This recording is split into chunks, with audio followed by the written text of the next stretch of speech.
Puolan akselisolmu. Käydään läpi solmu, jolla liitetään siima puolalle. Ota siima käteen. Pistä 3 sormen ympäri siima. Kiepauta se lenkille. Tuo siima läpi lenkistä. Kierrä siimaa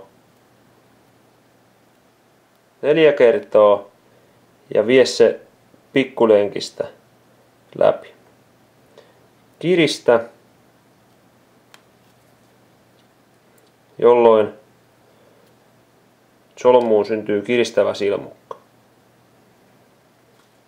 Leikkaa ylimääräinen osuus siimasta pois. Ota kela vasempaan käteen.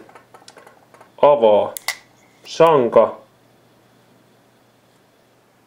Tuo siima puolan keskelle ja kiristä se puolella. Jos laitat suoraan kuitusiiman puolalle puolan akselisolmulla, muista lukita solmu ehdottomasti teipillä.